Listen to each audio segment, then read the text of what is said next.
Hello and welcome into another episode of Locked On Wolves. Today on the show, the biggest takeaways from round one and what the Wolves can take with them against either Houston or Golden State in round two. We'll talk about the biggest round one takeaways next.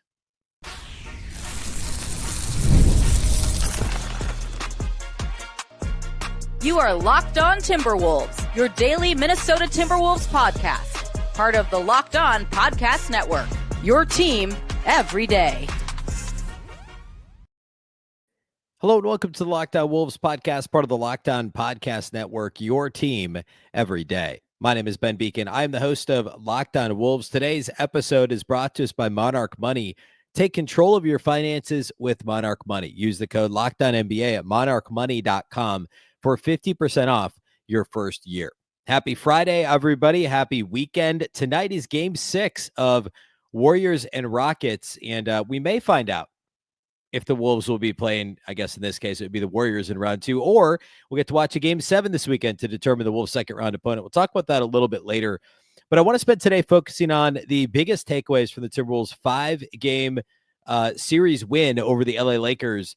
And yesterday, of course, we did the post-game pod, broke down Game 5 specifically. Today is a bit of a step back to take a look, more of a 10,000-foot look at the series and say, what can we pull from this series that are the biggest takeaways, like in a vacuum with this series, and also what from that can give us a sense for what may happen in the second round. Obviously, a lot of factors at play here, but like what's something that maybe was specific to the Lakers matchup versus some stuff that we could see the Wolves just continue to improve on as a team, and or could be highlighted more depending on who their second round opponent is. So we'll talk about all those takeaways here today. First, though, a big thank you for making Locked On Wolves your first listen every single day. Of course, wherever you listen to podcasts, you can find Locked On Wolves. You can also watch on the Locked On Sports Minnesota app on Roku, Amazon Fire TV, and of course, also you can watch on YouTube. All right. So I still think, and we're going to talk a little Rudy. We'll talk a lot of Julius Randle, but I still think the number one takeaway from round one that is going to get a little bit not talked about between now and the start of the Wolves' second round series, at least in terms of national TV and podcasts, et cetera. I don't think there's going to be enough attention paid to, believe it or not, how good Anthony Edwards was over the course of this series. People are, the 0 for 11's ugly, right? 0 for 11 in Game 5 from outside the arc is a bad number. And people have the image burned to their brain of Ant forcing a couple of threes late. I still don't actually think he forced that many. There were a couple when he was searching, but a lot of those down the stretch, mid fourth quarter, I thought were kind of in the whatever flow the Wolves had going, which there wasn't much. They weren't horrific shots. He just couldn't hit the broad side of the barn. But remember, specifically in Game 5, even he went 5 of 8 on 2-point shots and 5 of 8 at the free throw line. And he had 8 assists and 0 turnovers. So even in his, I think you'd probably call it his worst game of the series, he still had a pretty good game. He just missed a ton of threes. So taking a half step backward, you look at his series stats, the only thing that doesn't look good is the shooting numbers. His effective field goal percentage was only 49.1% because he was 42% from the field. So 42% from the field, only 33% outside the arc, which of course was completely tanked by that 0 for 11. I mean, you throw that out and he was basically, just a shade under 50% from three. That's a little, it would have been like a little over 40% from three, I guess. But still, the 0 for 11 obviously tanks the series. That's it's a painfully small sample. But the shooting numbers are the only thing that don't look good. I mean, Ant shot 31 free throws over 5 games. That's, 6 free throws a game. That's not a bad number. Ant had 42 rebounds over 5 games. That's, I don't know what, a reasonable number, right? I mean, that's what, 7, 8 rebounds a game. I mean, you take that. His worst rebounding game was 6 boards. For the series, Anthony Edwards had an assist to turnover ratio of 31-6. He had 31 assists in 5 games and only 6 turnovers in 5 games. That is a phenomenal number. And especially given the way that he was being guarded by the Lakers. That, to me, Ant's decision-making is the number one story from round one. When the Lakers tried to, play him a little bit straight up and be a little bit more switchy early in the series, then they went to the pseudo zone in game 2, which threw him off and the Wolves lost. And he still had an okay game himself, but the Wolves lost game 2 because he admitted after the game he was a little confused by the Lakers coverage. And then the Lakers tried to get a little too cutesy. And by that, I mean, that's not the right way to say it. They just became overly aggressive with their doubles. They just started bringing two, and Ant was making the reads so perfectly that maybe a year, 18 months ago, he doesn't make those right reads. But they were telegraphed. He knew what was coming. He made the right reads. His teammates made the Lakers pay. And down the stretch of game 4, to me, was the most impressive.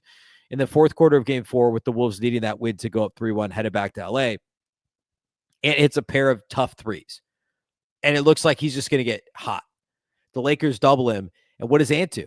He doesn't even shoot over the last 6 minutes of the game, besides free throw attempts that he got late. He distributes for others. I mean, the best example of that was when the Lakers blitzed him on the left side of the floor, and he hits Nas at the nail, who dumps it off to Jaden for the and one late in game 4, that I think brought the Wolves from down 2 to up 1. That was probably the play of the series in my mind. But the game 4 was kind of a culmination, or really, if you take the whole series together, was almost more of a microcosm of just how good Ant's decision-making was for the series. So impressive. I mean, 31 assists over 5 games, which is a little over 6 assists per game, and only just a little over 1 turnover, essentially 1.2 turnovers a game. Not essentially, it is 1.2. 6 turnovers in 5 games. I mean, it's a 6-to-1 turnover ratio. That's great for Anthony Edwards. I mean, last year in the playoffs, he was like a 6, he was basically a 2-to-1 turnover, assist to turnover. And he was worse than that in the regular season this year. If you just look at straight per game numbers, which is not the right way to measure really anything, but it's the easiest way to kind of conceptualize it. Because I could give you the rate-based stats, which are also incredible. I mean, Ant's assist rate for this series was 24.3%, obviously tops on the team. His turnover rate was 4.6%. Anthony Edwards had the lowest turnover rate of any Timberwolves player that played rotation minutes of this series. I mean, there's eight rotation guys. Ant had the lowest turnover rate and the highest assist rate and the highest usage rate. The decision-making was impeccable from Anthony Edwards. And regardless of the 0 for 11 from outside the arc in game 5, that to me is the story, is Ant's continued growth, specifically the decision-making, the reading the defense piece, the picking his spots piece offensively. But we could kind of summarize it by saying Ant's overall growth / decision-making. And I don't think that's something we can gloss over. I mean, this isn't just put 2 on the ball and we'll live with the result, because you can't live with the result. You would rather play Ant straight up if you have any sort of, we'll talk about Houston. Like, Houston's got some dudes that could defend Anthony Edwards in theory, or at least would at least give him a challenge one-on-one. Because if you don't do that, I mean, you'd rather take your chances there than give Nas Reid a wide open corner 3, or Jaden McDaniels a wide open dunk and one opportunity, or, Dante DiVincenzo or Nickeil Alexander-Walker a walk-up 3 because Ant's getting doubled and he can kick it over to them. Like, Ant did everything he needed to do in the series. And the momentum around Ant isn't what we're talking about. Isn't, the podcast sphere on Thursday nationally. Like, everybody was talking about Rudy.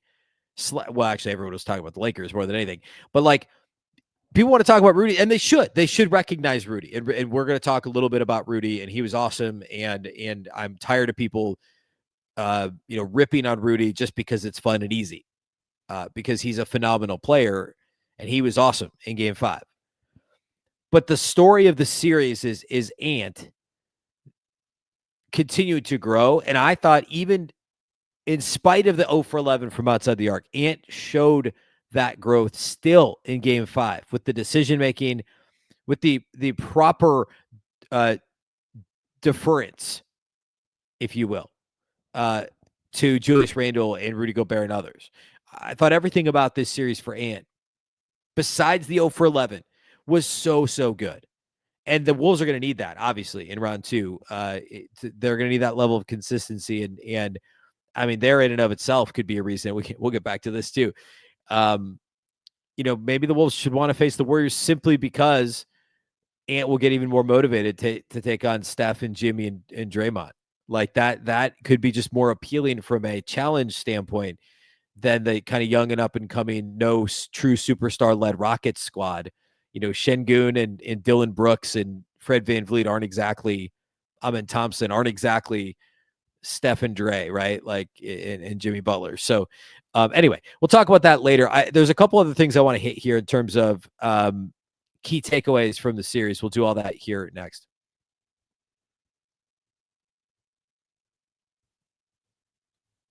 Today's episode of Locked On Wolves is brought to us by our friends at Monarch Money. Ever check your bank account and wonder, where did all my money go? Between dining out, online shopping, and entertainment, it is really easy to lose track, and that's where Monarch Money comes in. Your personal CFO giving you full visibility and control over your finances. Monarch Money isn't just a budgeting app. It's a complete financial command center. You can track all your accounts, investments, and spending in one place, so you stop just managing your money and instead start building wealth. For me, the easiest thing, or the most alarming thing, I guess, would be how much I spend on food delivery, especially actually, no, it doesn't matter what time of year. It's all the time, like especially on the weekends. But with something like Monarch Money, you could budget smarter and save more. You could see everything in one place. And along with that all-in-one convenience, instead of juggling multiple apps, you can use Monarch to check your finances, track your spending, and even plan long-term goals. Take control of your finances with Monarch Money. Use the code LOCKEDONNBA at monarchmoney.com for 50% off your first year. That's monarchmoney.com, code LOCKEDONNBA for half off your first year.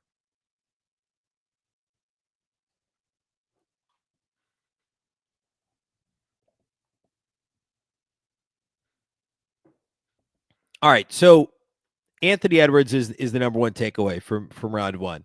It seems uncreative, but it's actually a bit of a zag after his shooting performance in Game 5, and that's that. Like, to me, it has to be number one. Number two is maybe the more obvious one, which is Julius Randle as a true second option. And I know a lot of people nationally are doing the eating crow somewhat over Julius Randle and doubting him. But it's because Julius Randle did what he did on the New York Knicks size stage. And it wasn't pretty. Like, the numbers aren't great, but remember, he missed a whole playoffs due to injury. He struggled through another due to injury. And those Knicks teams were not as well constructed as this Wolves team. And also we have to factor in, like, players evolve, right? Like, Julius has gotten better, and clearly there's something to him and Chris Finch working really well together. Chris Finch wanted Julius Randle on this team. I'm not saying he wanted to trade Cat for Julius Randle, but there was a lot of, clearly Chris Finch had influence on, like, hey, I'm cool with getting Julius Randle, because he coached him in New Orleans. And that was when Julius first emerged as like an all-star caliber player, was with the Pelicans. And there's something about how Chris Finch trusts Julius Randle and Julius Randle trusts Chris Finch. And by the way, basically nobody nationally that I've seen is giving Chris Finch any credit. And I spent a lot of time talking about Finch, actually throughout the week I have. So I'm not going to spend too much time now, but like, I think there's some credit there too. And I'm not trying to steal credit from Julius Randle, but clearly these guys have a really good working relationship. And what Chris Finch has whatever he's done to help kind of grease the wheels of Julius Randle's growth as a player is awesome. I mean, Randle was great in this series. He scored 20 plus in the final 4 games of the series. He had at least 4 rebounds in every game, at least 5 rebounds in 4 of the 5 games. He had at least 3 assists in every game, and at least 4 assists in 4 of the 5 games.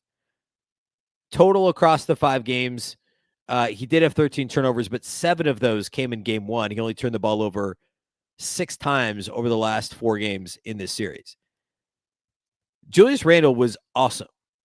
He shot 48% from the floor, 39% from 3 for the series, which is a very un-Randle-like number from outside the arc. And he got to the line 31 times across 6 games. So basic, 5 times a game.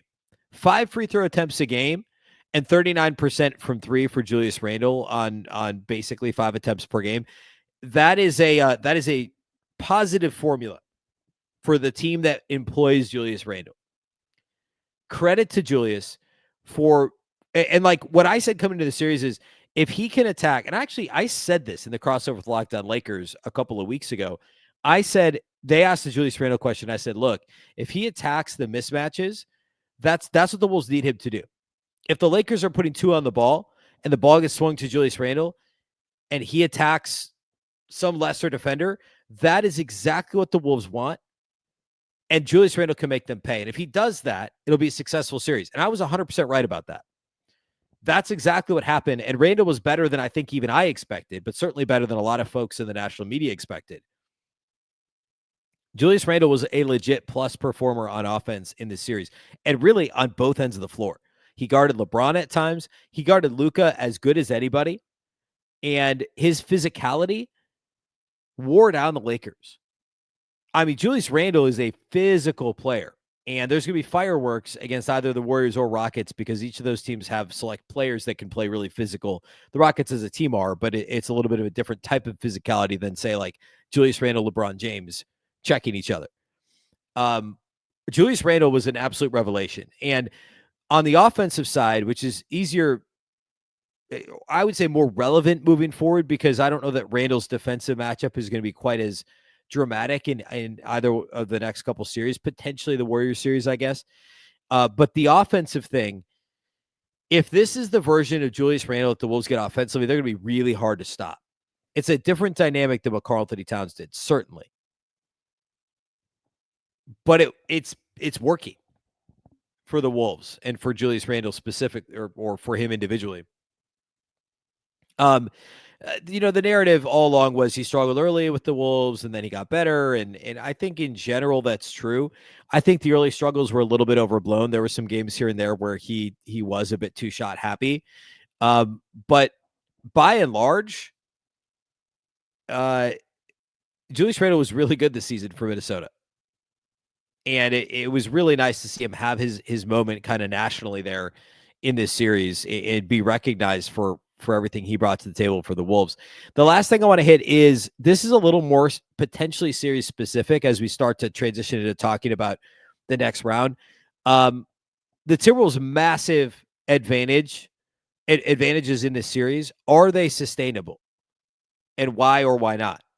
So, like, I mean, the most obvious one is scoring in transition. They were monsters in the series. They were, 25-6 in fast break points in the box score in game 1, 21-11 in game 3, 60-7 in game 4, were the three big ones. Is that sustainable against, some of these teams moving forward? A team like Houston or Oregon, like we'll talk about those matchups here in a second. Points in the paint and the free throw attempt advantage. The Timberwolves, believe it or not, shot more free throws than the Lakers in this series. And this was a function of just getting more offensive opportunities because of offensive rebounds. That is number one. I mean, for the series, Minnesota had 65 offensive rebounds as a team across 5 games against the Lakers. Lakers only had 48 offensive rebounds as a team. Minnesota attempted 435 shots. The Lakers attempted 394. That is 41 more shots across 5 games. An average of nearly 9 more shots per game for Minnesota. So that's the main reason why they generated more free throw attempts. Minnesota shot 122 free throws. Lakers shot 106. So the Wolves shot 16 more free throws across 4 games. So 4 more per game on average. And it was driven more by the offensive rebounds and the additional offensive opportunities than it was anything else. Is that sustainable moving forward? I think that's a legitimate question. The other thing related to the points of the paint and free throw advantage is the offensive rebound and second chance point opportunities. Are those things that are legit moving forward, or do they matter less depending on who the opponent is? And the one thing I'd say about that is the Wolves as a team offensive rebounded so much more as the year went on. Like it became more of a thing beginning in January, and it continued to progress for Minnesota. So I think there is some sustainability there, although we're talking about a couple of really good rebounding teams, the Warriors and Rockets. So let's do that next. Let's talk about some of those elements the Wolves dominated the Lakers in. And is there an advent? Is one, team, the Lakers or the Warriors, better or worse for Minnesota to match up with? Sitting here right now, what's the thought process on that going into round 2? We'll do all that here next.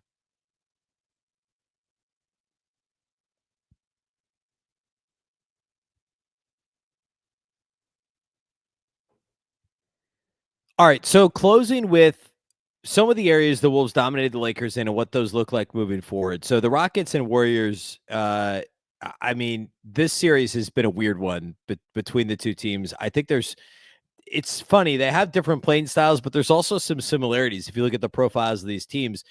And so, like, I start with the areas the Wolves beat the Lakers in, extremely handily, like rebounding. I mean, Houston's the number one offensive rebounding in the team in the NBA in the regular season.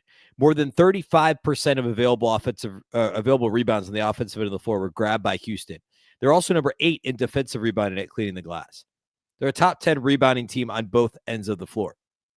Number 1 in offensive rebounding is a little bit of a scary thing, and it's funny given they play massive lineups, but you don't like. I would have guessed they were number 1 in offensive rebounding. Like I would have thought, hey, they're a good offensive rebounding team, but you don't think of like Şengün necessarily dominating the offensive glass to the extent that he does a good job there, and obviously the rest of their length and athleticism as well. When it comes to Golden State, they're top 10 in both too. They're 7th in offensive rebounding. They're 10th in defensive rebounding, according to Clean the Glass. Both good rebounding teams. You're not going to have the same level of advantage in the paint as you did against the Lakers. And we'll deep dive on these further once we know who the opponent is. Do the full breakdown like I did with the Lakers on like which areas can the Wolves exploit for either the Warriors or Rockets and vice versa. Based on each team's profile in the regular season. But, just hitting some of these that the Wolves did so well in these areas they did well in against LA. The free throw attempt advantage. Houston actually doesn't get to the line very much at all. They're 25th in offensive free throw rate. They're 12th in defensive free throw rate. So that's an area the Wolves have a shot to leverage against Houston, is maybe use some of that youth athleticism and I guess we could say excitement. Use that to their advantage. At least what Houston has to the Wolves' advantage. For the Warriors, Golden State is middle of the pack on both ends of the floor in free throw rate. They still shoot a lot of threes, and they still have Steph. So maybe a little bit less of a stark potential for an advantage there. But that's I guess that's not one that's going to be a major highlight here peeking ahead. Now, so like transition too, like pace. Transition opportunities, Houston was 5th in the frequency of running in transition. Golden State was 20th according to Clean the Glass. So like these are not teams that, comparatively speaking, are going to get out and run and kill you in the open floor. But they can. Like Houston can with that athleticism. Pace-wise, they were middle of the pack. They were 18th in the NBA. So no matter how you slice it, no matter how you dice it, they're not going to, and Golden State was 17th. So they're both very middle of the pack, which is a good thing, I think, if you're a Minnesota fan, because the Timberwolves they also don't play very fast. Like that's not what the Wolves want to do, but they showed in the Lakers series, given the opportunity, and I've been banging on this drum for weeks now, the opportunistic running in transition, scoring on a fast break, it can be so beneficial for the Wolves because they have the guys to be effective there. They have good trail 3-point shooters. They've got guys that are good pulling up a transition like Ant, like Naz, like Dante DiVincenzo. And they've got guys who can take it to the rack and get fouled. And those are areas that I think the Wolves can take advantage of against each of these teams, both Golden State and Houston. I think those could be advantages. So free throw rate / transition opportunities. I talked about their massive transition opportunity advantage over the Lakers as well. So without digging into the specific matchups as much, I think the only one that really worries me that could be a bit fluky based on the opponent is the rebounding stuff. And I know the Wolves have been one of the best offensive rebounding teams and best in the league at actually leveraging those offensive rebounds into actual points in production over the last 3+ months. I do think the Lakers matchup really accentuated that. Minnesota had more success on the glass because the Lakers were so diminutive in terms of their lineups and lackadaisical and frankly disinterested when it came to trying to actually rebound the basketball. And that played into the Wolves' hands. It played to their advantage. And that's an area that they may not be as dominant in against either Houston or Golden State, whoever the opponent ends up being. But some of the others, the points of the paint stuff, I think they could still have an advantage there. The free throw rate on both ends, advantage there. And then second chance, transition opportunities is another one that I think is going to be big.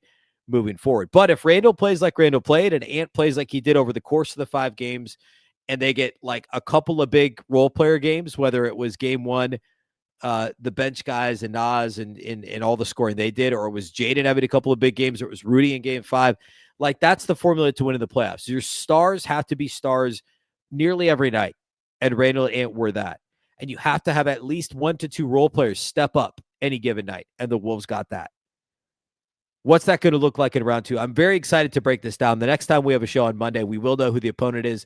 We'll do a quick early preview. I believe the series would start Tuesday, maybe Wednesday. I don't think the NBA has that date out there. I'm going to try and do a crossover with either Locked On Warriors or Locked On Rockets, whoever it is that advances. We will try to do a crossover that would, I guess I don't know if it'd be Monday or Tuesday. It'd probably be Tuesday's show, but either way, I'll be back on Monday to break down the preliminary look at the Wolves' second round opponent. And then Tuesday's show will very likely be a crossover with one of those other hosts. So looking forward to round 2. So much to take out of this series. We talked a lot about Chris Finch the other day, but both Ime Udoka and Steve Kerr are fantastic coaches. So, of course, everyone's going to say that the Wolves won't have the coaching advantage there. But all Chris Finch has done in the playoffs is get consistently better as a playoff coach. And I like the Wolves' chances in the second round. I really do. I think either team, like sitting here right now, I have a slight preference to the Houston matchup because I think there's a greater chance that they shoot themselves in the foot and that they just simply can't score. And you layer on top of that how good the Wolves defense has been. That to me is more appealing than dealing with a couple of crazy Steph games. Now, there's also an argument to be made that the Lakers being older and slower and, maybe have less of the athletic, not maybe, they have a lot less of the athletes that can guard and bother Ant and the Wolves players in the perimeter. Like that's of course the scariest thing about Houston is they're like, just kind of like this almost in some ways there's a lot of similarities to OKC, just minus SGA, right? Like they're athletic, they're all over the place. That worries me a little, but Steph worries me more. And the opportunity for Houston to shoot themselves in the foot is always there too. So I think I'd rather play Houston if I'm Minnesota, but it's close. And so I'm not really sweating this either way. It's going to be fun and it's going to be a good matchup. The regular season series, if you're wondering, Wolves lost 3 out of 4 to Golden State. There was some fluky stuff in there, some guys missing. I think 2 of the 3 losses were extremely close. One I know was a point. And then the Rockets series, the Wolves split 4 games with Houston, also a little bit funky. So another thing that we'll dig into, depending on who the opponent is, we'll dig in a bit further. So that's all I got for you today. Weird, no games this weekend, but the Wolves, of course, will be back mid next week with games. I'll be back on Monday previewing preliminarily who the Wolves' second round matchup is. A big thank you for making Locked On Wolves your first listen every single day. Of course, this show is free and available everywhere. You can also watch on YouTube. You can watch on the Locked On Sports Minnesota app, on Roku, and Amazon Fire TV. And also a reminder for your second listen, you can go check out Locked On NBA Game Night, every game, every night, until we crown an NBA champion, get local analysis on a national scale. Find NBA Game Night on Locked On NBA on YouTube or wherever you listen to podcasts. Of course, the Locked On Wolves podcast is part of the Locked On Podcast Network. The Locked On Network is your local experts on all the biggest stories. Once again, I'm Ben Beecken. This is the Locked On Wolves podcast, and we'll catch you next time.